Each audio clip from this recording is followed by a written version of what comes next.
Hello students, मैं doctor Kalpana Singh, assistant professor department of psychology. बच्चों, आज मैं बीए 4th सेमेस्टर के बच्चों को साइकोलॉजी ऑफ डेवलपमेंट के पेपर में 4th unit adolescence development unit को स्टार्ट करूंगी, जिसमें हम लोग बात करेंगे कि किशोरावस्था की अवधि क्या है, किशोरावस्था की अवस्था की विभिन्न अवस्थाओं के बारे में हम बात करेंगे और फिर हम लोग किशोरावस्था की विशेषताओं के बारे में देखेंगे। बच्चों, किशोरावस्था बाल्यावस्था और वयस्कावस्था के बीच ग्रोथ एंड डेवलपमेंट का ट्रांजिशनल फेज है और यह अवस्था ऐसी अवस्था है जिसमें बच्चों में बहुत तेज परिवर्तन, बहुत तीव्र गति से परिवर्तन देखने को मिलता है और ये परिवर्तन केवल उनके बॉडी स्ट्रक्चर में ही नहीं बल्कि physiological, psychological and social functioning में भी हम देख सकते हैं। इस अवधि के प्रसार को लेकर थोड़ी सी विभिन्नताएं हैं लोगों के विचारों में, क्योंकि इसकी स्टार्टिंग को हम ऑनसेट ऑफ प्यूबरिटी मानते हैं और प्यूबरिटी ही का ऑनसेट ही अपने आप में बहुत सारे और वेरिएबल से इफेक्टेड होता है, जैसे कि एटमॉस्फेयर है, लाइफ एक्सपीरियंसेस है और उसके अलावा इंडिविजुअल डिफरेंसेस भी हैं।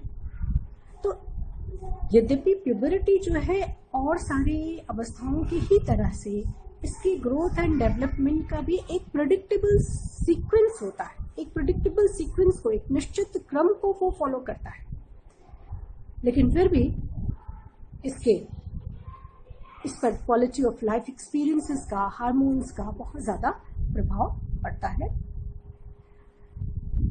हार्मोन्स इस अवस्था में जो है बहुत बड़ा रोल प्ले करते हैं ट्रांजिशन में। इस अवस्था के में हार्मोन्स जो है मदद करते हैं कि चाइल्डहुड से अग्रसर होकर व्यक्ति एक एडल्टहुड की तरफ बढ़े।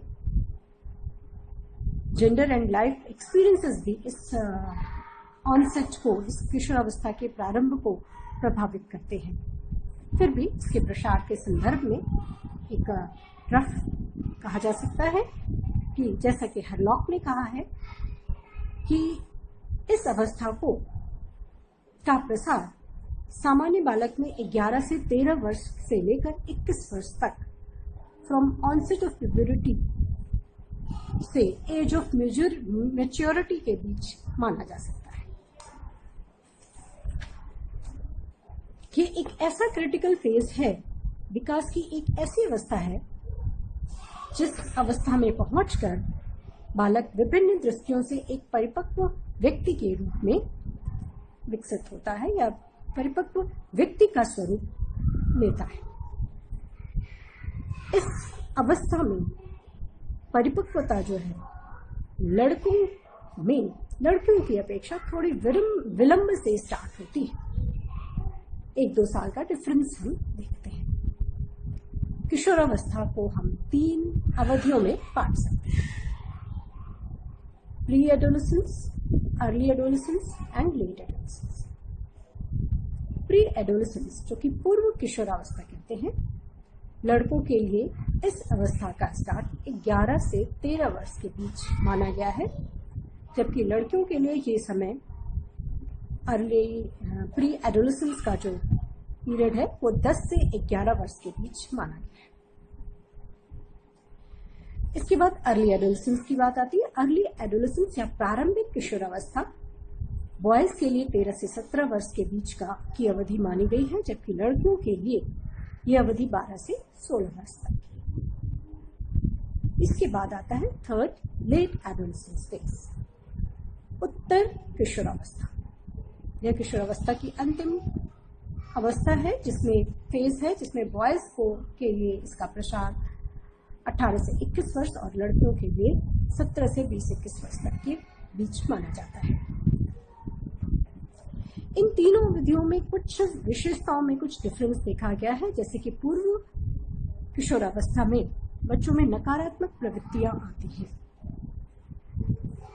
बहुत ज़्यादा रहती हैं, सामाजिक नियंत्रण कम होता है, वो थोड़ा इनडिसिप्लिन बिहेवियर की तरफ बढ़ते हैं।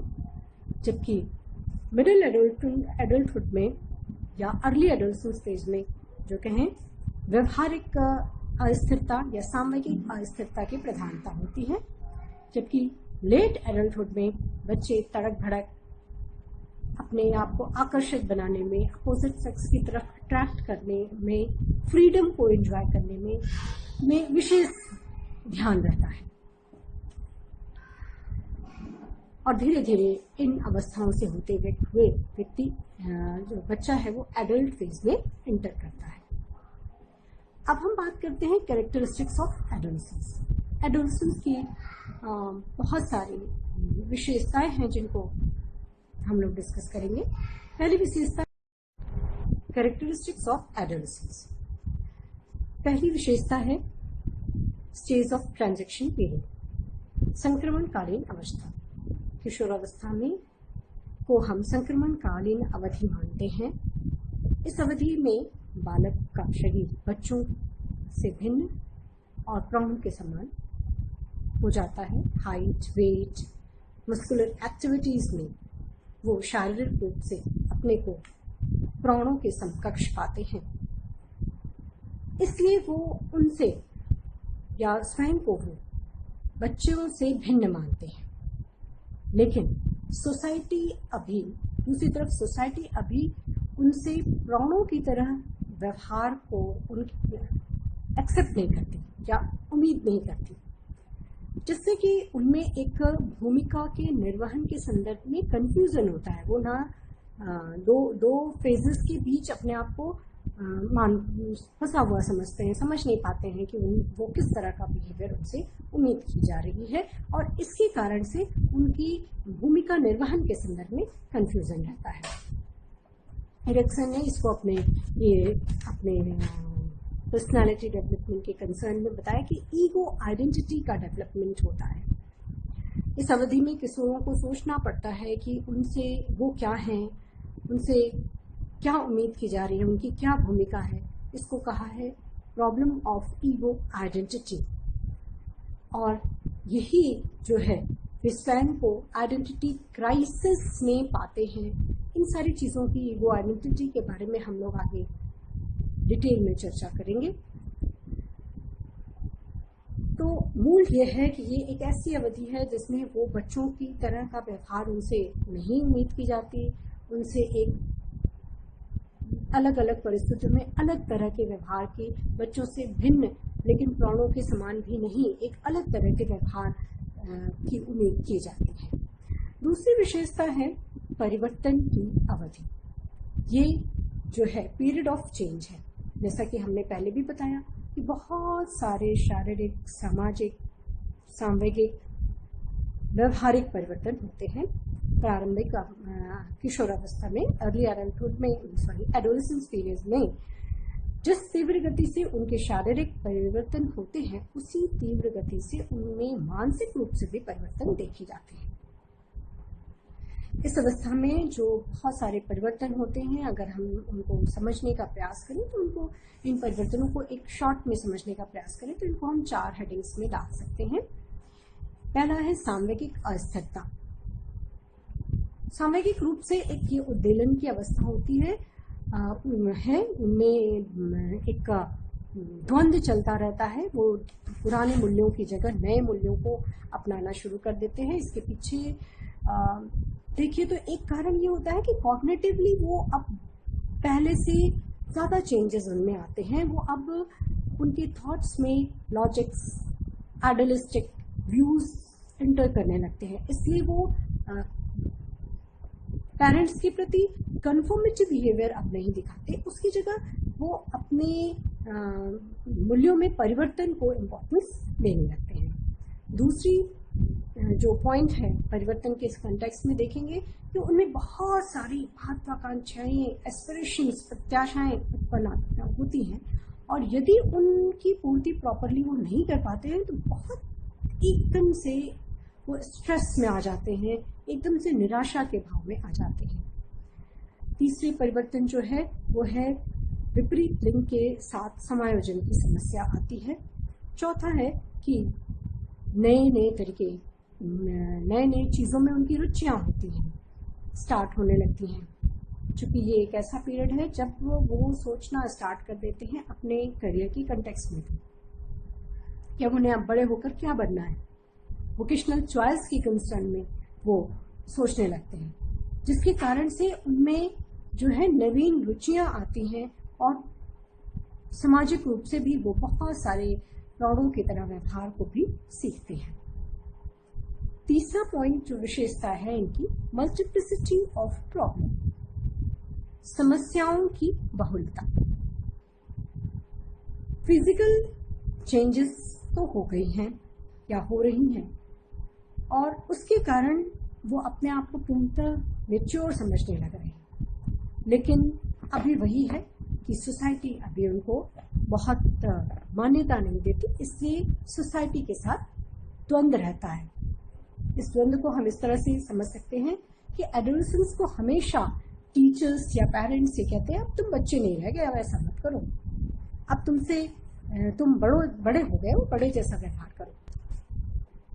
लेकिन दूसरी तरफ सोसाइटी अभी उनको उन सारे फ्रीडम्स को, ऑटोनॉमी को नहीं देती जिसकी वो ललक रखते हैं, जिसकी वो चाहत रखते हैं। ये एक ऐसा पीरियड है जो किसी भी कल्चर में जाइए वहां देखा जाता है कि पेरेंट्स और बच्चों के बीच या टीनेजर्स के बीच जो क्लोजनेस है वो कम होती है। अब वो माता पिता से स्वीकृति और खुद का लेने में थोड़ा सा बहुत इंटरेस्ट नहीं लगाते और उनकी मैच्योरिटी जो बढ़ रही है उसके कारण से उनमें अक्सर टसल्स होते हैं, या कह सकते हैं माता पिता से नोक-झोंक होती है, गर्मा गर्म बहस होती है। वो लड़काते हैं नहीं ऐसा नहीं होना चाहिए, ऐसा होना चाहिए, हम क्यों नहीं ले सकते, हम क्यों नहीं यहाँ जा सकते, हम ये करना चाहते हैं, हम ऐसे करेंगे। And they are not ready to listen their parents. वो उसमें बहुत ज़्यादा हस्तक्षेप पसंद नहीं करते।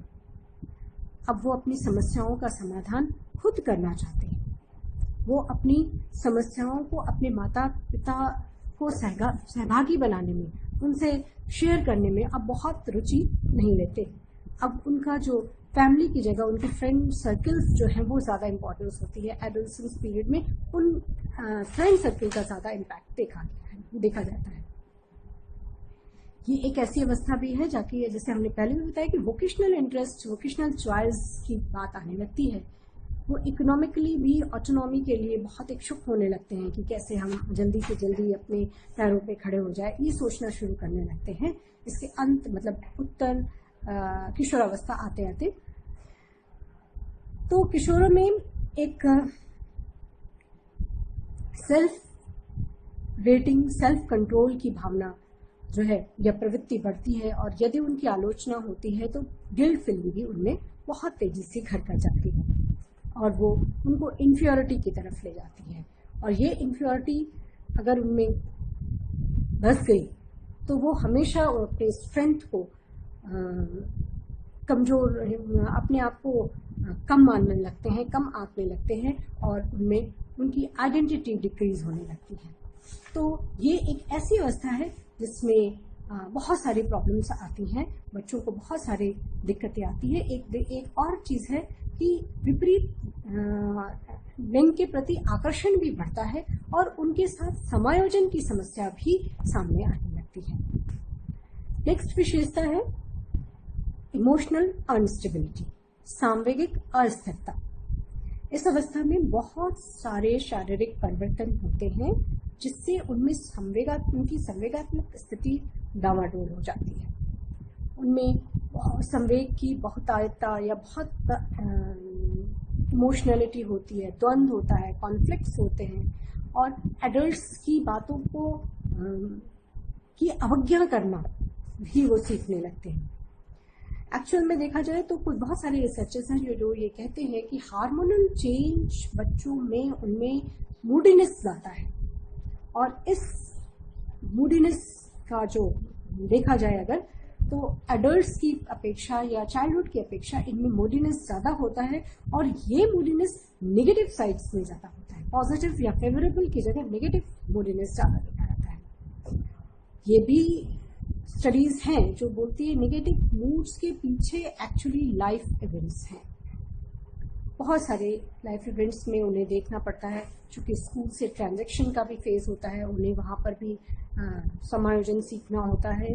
पेरेंट्स से भी कुछ ना कुछ कॉन्फ्लिक्ट्स होता है, चाहे वो इंडिपेंडेंसी को लेकर हो, चाहे वो सब्जेक्ट सिलेक्शन से लेकर हो। हमेशा उनसे भी किसी न किसी बात में मतभेद हो सकता है। स्कूल्स में भी इन डिसिप्लिनरी एक्शन अगर आप पे व्यक्ति पर ले लिया गया है, बच्चे पे ले लिया गया है, या फिर बॉयफ्रेंड और गर्लफ्रेंड से ब्रेकअप, ये सारी कुछ नेगेटिव इवेंट्स जो हैं उनमें नेगेटिव मूड्स को जनरेट करते हैं।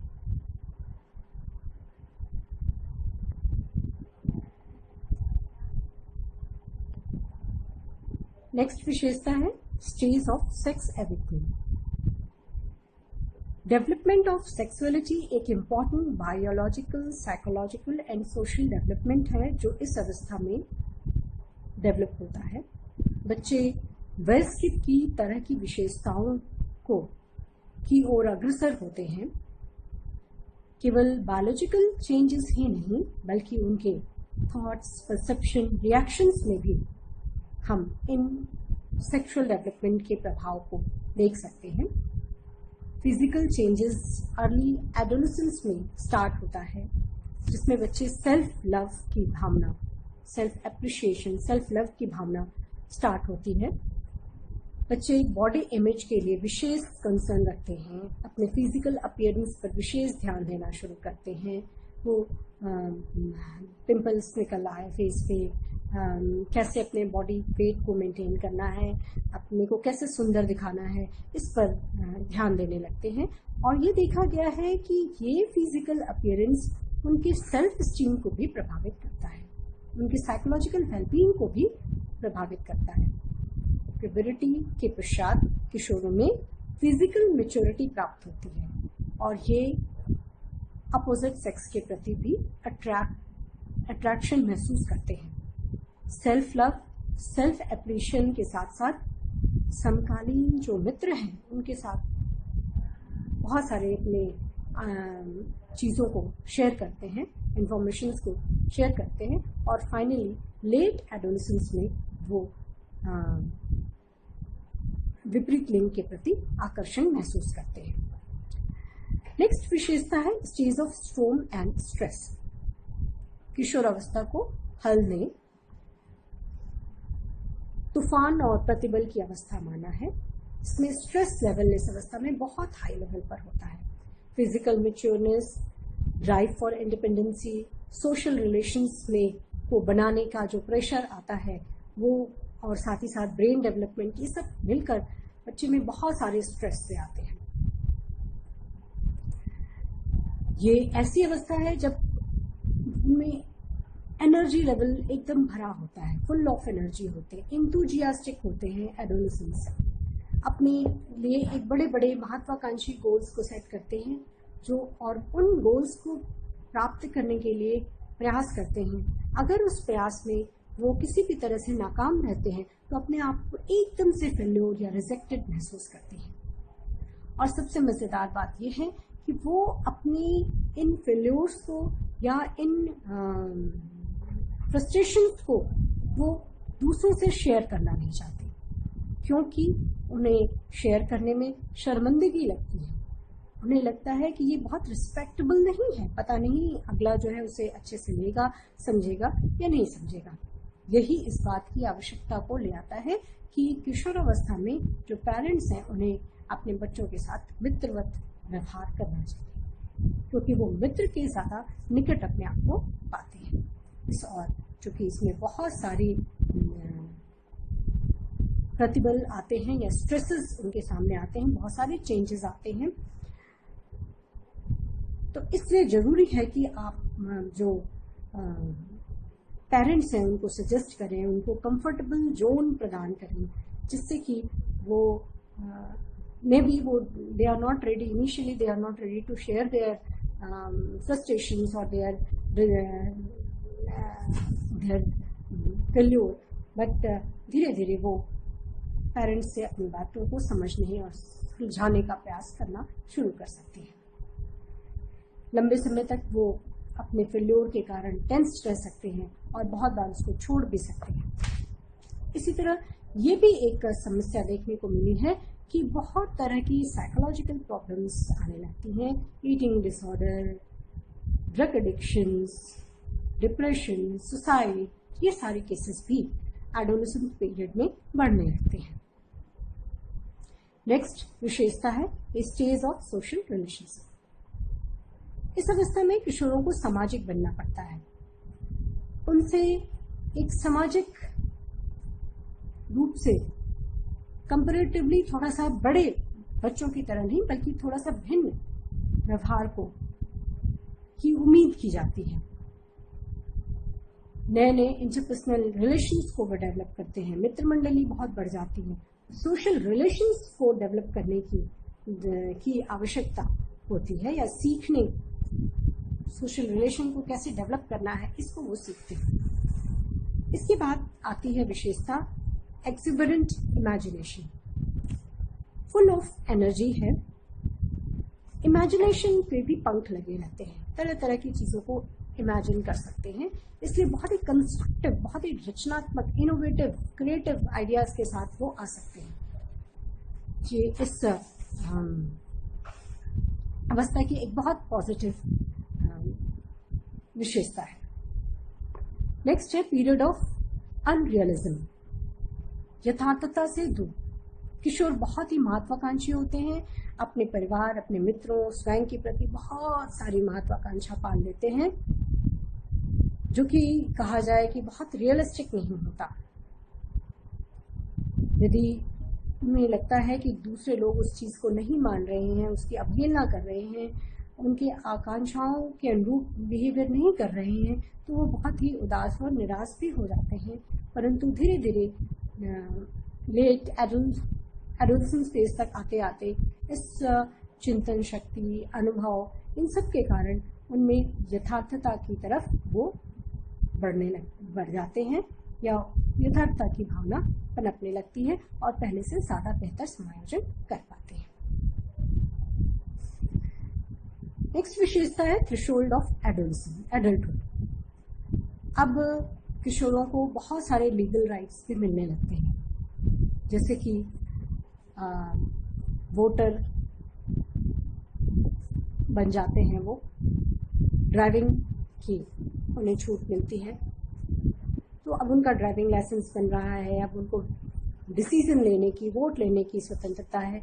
थोड़ा सा पेरेंट्स भी अब उनको छोड़ते हैं कि ठीक है, तुम अपने बच्चों के, अपने फ्रेंड्स के साथ जाओ। तो कुछ थोड़ा सा उनमें एडल्टहुड की भावना आने लगती है। वो प्राणों की तरह पहनावा, कार्य करना, ये सब जो है कॉपी करने लगते हैं। उसी तरह से वो धूम्रपान, शराब पीना, समूह में एक प्रभावशाली सदस्य के रूप में अपनी उपस्थिति जताना, ये सारी विशेषताएं देखी जाती हैं। इसके बाद है जो कि लास्ट विशेषता है स्टेज ऑफ इंटेलेक्चुअल डेवलपमेंट। पियाजे के हम लोगों ने कॉग्निटिव डेवलपमेंट पढ़ा था, और हमने ये इसे जो है last stage of Piaget's cognitive development theory माना जा सकता है। कॉग्निटिवली वो अब एक अपने सारे इंटेलेक्चुअल एक्टिविटीज को, इंटेलेक्चुअल कैपेबिलिटीज को फ्लोरिश कर लेते हैं और फाइनलाइज कर लेते हैं। तो ये कुछ विशेषताएं हैं जो हमने आपको किशोरावस्था के बताई। इनको मैं फिर से एक बार बता दूं, इन विशेषताओं को के पॉइंट्स को गिना दूं, जिसमें पहली विशेषता है पीरियड ऑफ ट्रांजैक्शन, दूसरा है पीरियड ऑफ चेंज, तीसरा है मल्टीप्लिसिटी ऑफ प्रॉब्लम, चौथा है इमोशनल अनस्टेबिलिटी, पांचवा है स्टेज ऑफ सेक्स अवेकनिंग, छठा है stage of storm and stress, सातवां है an age of social relationship, ninth है exuberant imagination and 10th stage of intellectual development. तो बच्चों, मैंने इस क्लास में आपको किशोरावस्था के प्रसार और किशोरावस्था की विशेषताओं के बारे में बात किया। आगे की क्लास में हम लोग चर्चा करेंगे किशोरावस्था की अवधि में किस किस तरह का परिवर्तन बच्चों में दिखाई देता है। थैंक यू बच्चों।